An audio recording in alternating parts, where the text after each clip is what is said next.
টপিকটা নিয়ে আলোচনা করব, ডিসকাস করব, সেটা হচ্ছে রেইনফোর্স সিমেন্ট কংক্রিট বা আরসিসি।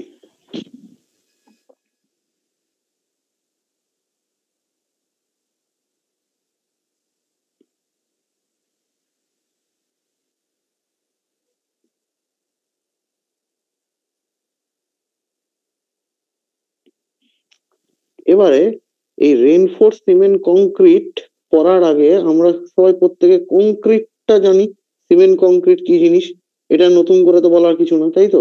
আমরা প্রত্যেক ওই থার্ড সেমে পড়ে এসেছি। ওইখান থেকে কনসেপ্টটাকে আমরা ডেভেলপ করব।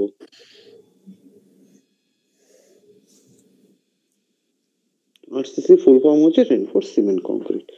এবার সবার প্রথমে দুজন বিজ্ঞানীর নাম আমরা পড়ব। ফার্স্ট যে বিজ্ঞানী তার নাম আমরা পড়ব হচ্ছে জোসেফ মুইনার।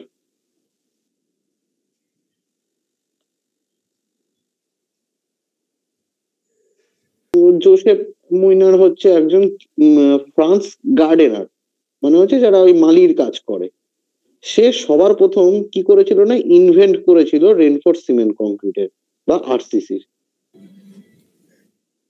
First invent. যদি বলি তাহলে এটা জোসেফ মুনিয়ারের নাম হয়।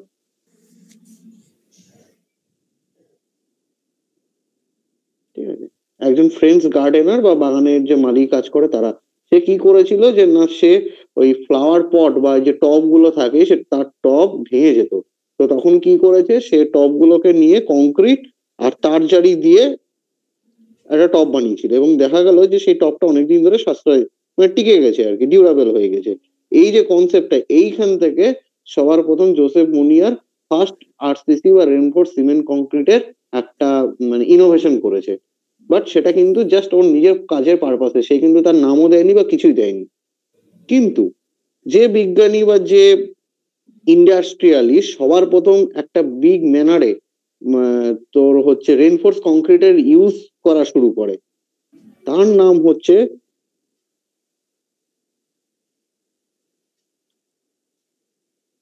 ফ্রানকয়েস কাইজেন্ট। এ কি করে, এ কিন্তু একটা ফ্রান্স ইন্ডাস্ট্রিয়ালিস্ট, একটা ইন্ডাস্ট্রিয়ালিস্ট মানে বিজনেসম্যান।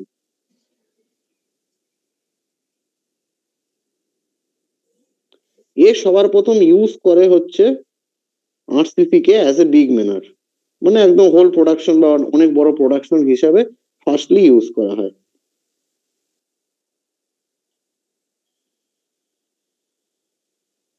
এই দুটো পয়েন্ট বোঝা গেল কি বলতে চাইলাম আমি? হ্যাঁ, তাহলে প্রথম হচ্ছে জোসেফ মরিন, এ কি করেছিল না, একটা ফ্লাওয়ার পট তৈরি করেছিল আরসিসি দিয়ে। পাশে লিখে রাখতে পারিস, ফ্লাওয়ার পট বানিয়েছিল।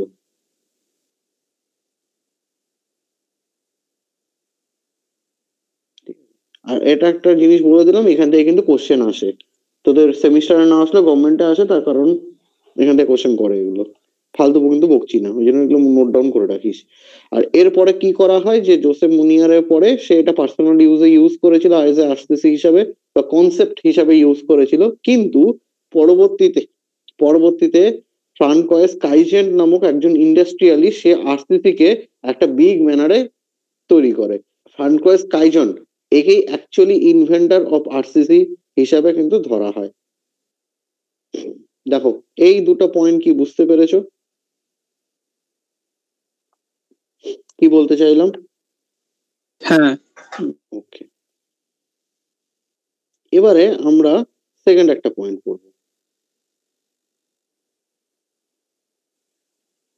কি পয়েন্ট আছে, যে স্ট্রাকচারাল পয়েন্ট অফ ভিউ থেকে আমাদের কয় ধরনের কংক্রিট হয়। স্ট্রাকচারাল পয়েন্ট অফ ভিউ থেকে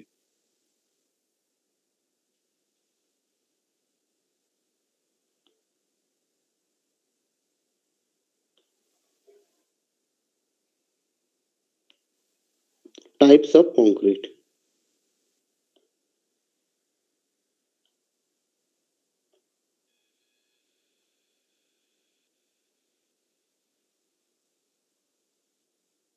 আমরা টোটাল তিন ধরনের কংক্রিটকে পাই। কি কি 3 ধরনের কংক্রিট? ফার্স্ট কংক্রিট যেটার নাম হচ্ছে প্লেন সিমেন্ট কংক্রিট।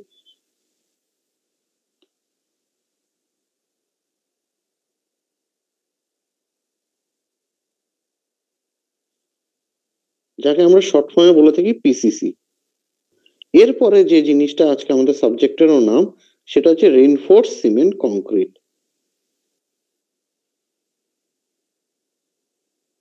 আইএস করে সম্ভবত দেখেছিলাম পিসিসিটা।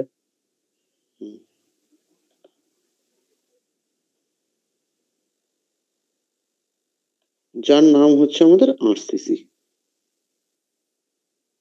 আরেক ধরনের কংক্রিট পাওয়া যায়, সেটা কি প্রিকাস্ট কংক্রিট? একদম প্রিকাস্ট বলবো না, ওটাকে আমরা বলবো প্রি স্ট্রেস কংক্রিট। ঠিক আছে,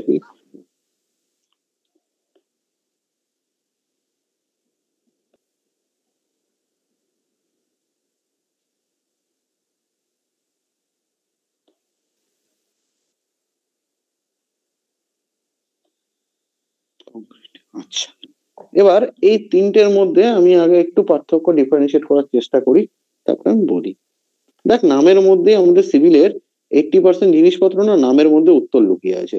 সবার প্রথমে এখানে দেখ দুটো জিনিস কমন আছে, দেখতে পাচ্ছি সিমেন্ট কংক্রিট, তার মানে একটা কংক্রিট যেটা কিনা সিমেন্ট দিয়ে তৈরি করা হয়েছে, তাই তো?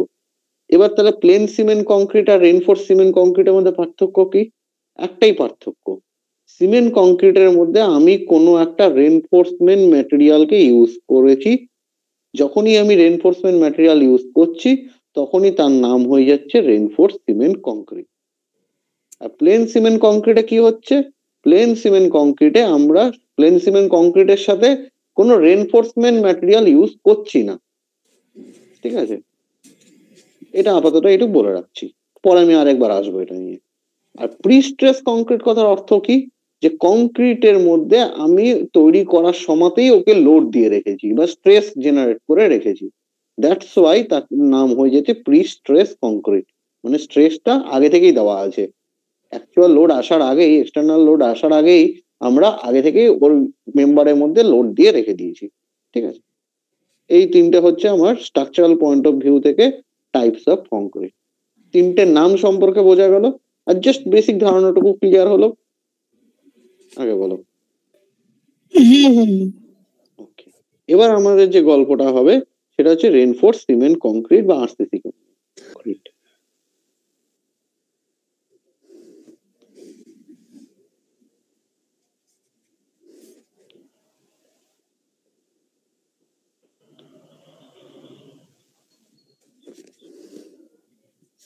এবার এই রেইনফোর্স সিমেন্ট কংক্রিটের মধ্যে আমি এখন কি বললাম, যে তাহলে কি কি ঢুকে আছে তাহলে এর ভেতরে, যদি আমি এটাকে মানে স্প্লিট করার চেষ্টা করি তাহলে দুটো জিনিস ঢুকে আছে দেখতে পাচ্ছি আমি। একবার আগে একবার এটা লাস্ট এটা কি যেন ছিল, পিসিসি স্ট্রেস কংক্রিট। আচ্ছা আচ্ছা ঠিক আছে, হয়ে গেছে।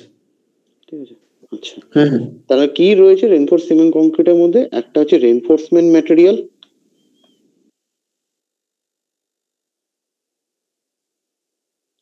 আর একটা হচ্ছে সিমেন্ট কংক্রিট। এই দুটো মিলে আমাদের কি তৈরি হচ্ছে? আরসিসি তৈরি হচ্ছে, তাই তো? কংক্রিট বলছি এটা, এই দুটো মিলে আমাদের আরসিসি তৈরি হচ্ছে। এবার হঠাৎ করে আমি কেন রেইনফোর্স ম্যাটেরিয়াল ইউজ করতে গেলাম সিমেন্ট কংক্রিটে? একটা বড় কোশ্চেন তৈরি হলো, যে কেন আমি আরসিসির মধ্যে বা পিসিসি তো ছিল আমাদের, তাহলে ওটা দিয়ে সিমেন্ট কংক্রিট দিয়ে আমি সবকিছু করতে পারতাম, হঠাৎ করে আমি কেন রেইনফোর্সমেন্ট ম্যাটেরিয়ালকে ইন্ট্রোডিউস করতে গেলাম? এই গল্পটাতে ঢুকি এবার, চলো।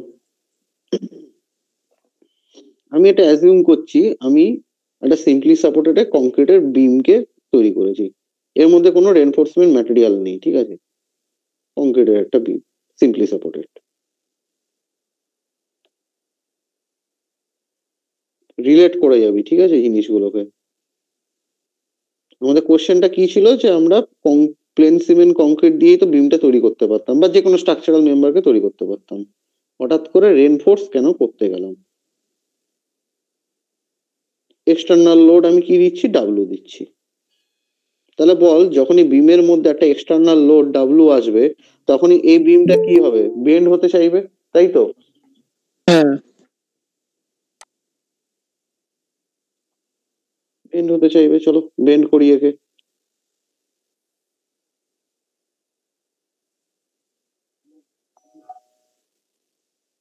কেউ যদি বুঝতে না পারে সাথে সাথে তখন বলবি কিন্তু।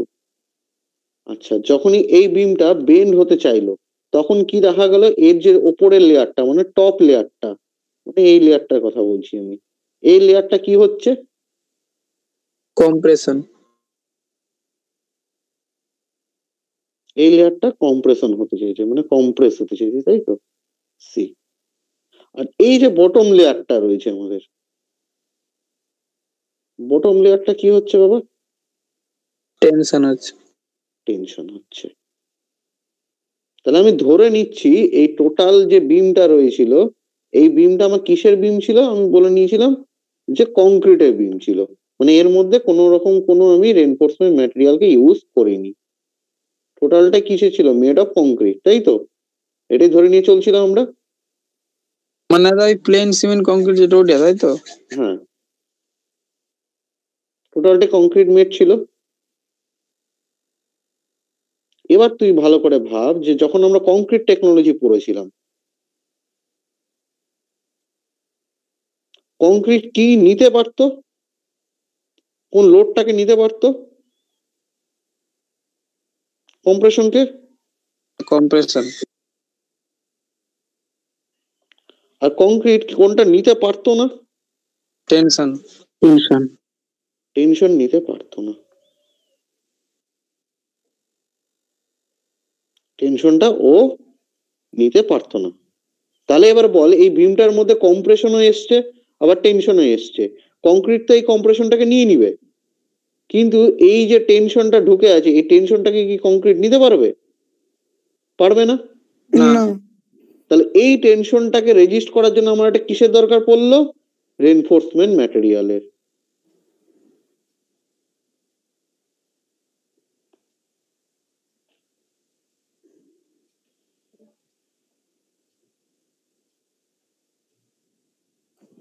একটা রেনফোর্সমেন্ট ম্যাটেরিয়ালের দরকার পড়লো যে কিনা কি করছে, এই টেনশনটাকে নিচ্ছে বা টেনশনের এগেনস্টে একটা রেজিস্ট্যান্স প্রোভাইড করছে।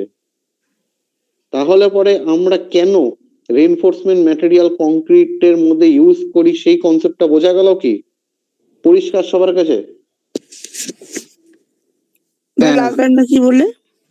বললাম কেন আমরা কংক্রিটের মধ্যে রেনফোর্সমেন্ট ম্যাটেরিয়াল ইউজ করছি, তার কনসেপ্টটা কি সবার কাছে পরিষ্কার?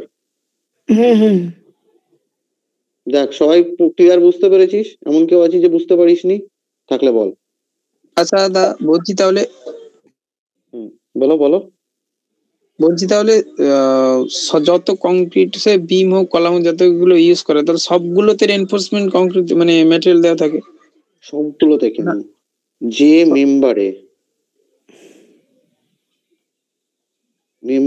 আমি ওর ওই পাশে লিখছি তোর কোশ্চেনটা, তোর কোয়ারিজটা আমি এই পাশে লিখছি।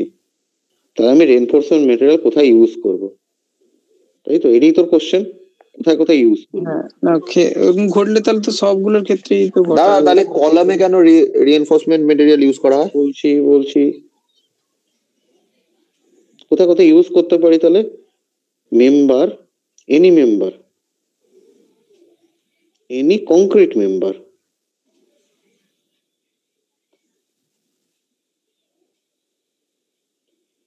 আর subjected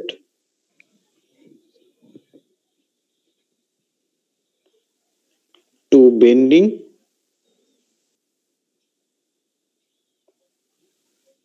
or বলবো না, and direct tension।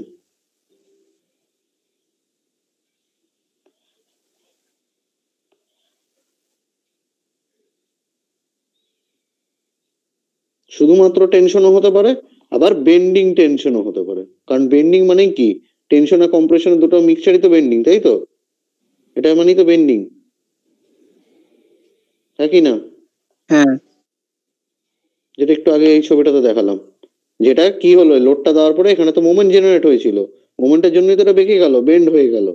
এই জন্য টপ লেয়ারে কি হলো? কম্প্রেশন হলো, আর বটম লেয়ারে টেনশন হলো, ফর সিম্পলি সাপোর্টেড বিমের জন্য।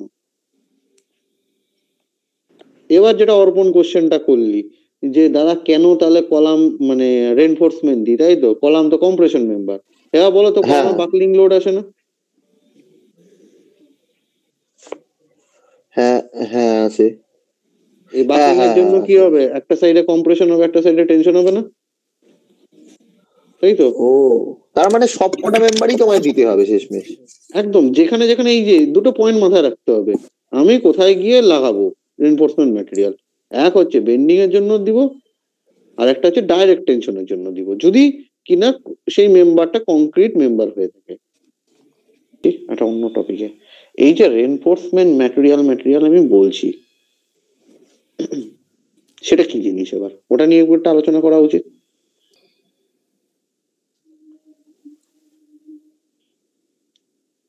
এটা কিন্তু মানে কংক্রিটের রেনফোর্সমেন্ট, কংক্রিটের সাথে একটা গল্প আছে কিন্তু। হ্যাঁ, আমরা আরসিসি কথা বলছি, আরসিসির মধ্যে ইউজ কি করি? আরসিসির মধ্যে আমরা স্টিলকে ইউজ করা হয়। এটা একটা বড় কোশ্চেন আছে, স্টিলকে কেন ইউজ করা হয়? অ্যাকচুয়ালি তোরা দেখতে পাচ্ছি যে ব্যাপারটা, আমার রেনফোর্সমেন্ট ম্যাটেরিয়াল এমন একটা কিছু হতে হবে যে কিনা টেনশনকে নিতে পারে, তাই তো? টেনশনকে নিতে পারার মতো ম্যাটেরিয়াল মার্কেটের মধ্যে যার ডাক্টিলিটি অনেক বেশি, টানলে লম্বা হতে পারে, ওই ধরনের ডাক্টিলিটি যার অনেক বেশি, সেই ধরনের ম্যাটেরিয়ালকে আমরা ইউজ করতে পারি, তাই তো? যে প্রচুর ডাক্টিলিটি থাকবে, ফ্লেক্সিবিলিটি থাকবে ওর মধ্যে। সেরকম স্টিল হতে পারে, ডায়মন্ড হতে পারে, অ্যালুমিনিয়াম হতে পারে, অনেক ধরনের ম্যাটেরিয়াল রয়েছে। ফাইবারও তো ইউজ হয় না, ছোট ছোট ফাইবারে ইউজ হতে পারে, বাট ওর মধ্যে অন্য গল্প আছে, ফাইবার এখানে ঢুকছি না, ঠিক আছে? গ্লাস ম্যাটেরিয়াল না দাদা, অন্য গল্প আছে, ওর মধ্যে সব ঢুকাস না এখন, আগে যেটা বোঝাচ্ছি ওটা বোঝ, ঠিক আছে? ওই ধরনের সমস্ত ম্যাটেরিয়ালের মধ্যে আমরা শুধুমাত্র এবং শুধুমাত্র স্টিলকে ইউজ করতে পারি। ব্যাপারটা এরকম যে যার দিনে 100 টাকা ইনকাম, সে যদি বাড়ি বানায়, সেও কংক্রিটের মধ্যে স্টিল ইউজ করবে। মুকেশ আম্বানি বাড়ি বানালে পরেও সেও কংক্রিটের মধ্যে স্টিল ইউজ করবে। তার প্রচুর টাকা আছে, সে বললো যে না আমি এবার ইয়ে করবো, যেরকম ওদের সেই কোমরটা নাকি ডায়মন্ডের কোমর হয়ে থাকে, তাহলে ও যদি এখন বলে যে না আমি কংক্রিটটা কি করব, যে আমি ডায়মন্ডের ম্যাটেরিয়াল ইউজ করবো ওর মধ্যে রেনফোর্সমেন্ট, সেটা হবে না। কেন হবে না? এটাই বড় কোশ্চেন, যে আমরা সিমেন্ট কংক্রিটের মধ্যে স্টিলকেই অ্যাজ এ রেনফোর্সমেন্ট ম্যাটেরিয়াল হিসাবে ইউজ কেন করি? কোশ্চেনটা বোঝা গেল? কোশ্চেনটা বুঝতে পারছি স্টিলকেই কেন ইউজ করব? একদম। এবং এই কোশ্চেন গুলো প্রত্যেকটা ইন্টারভিউ এর কোশ্চেন।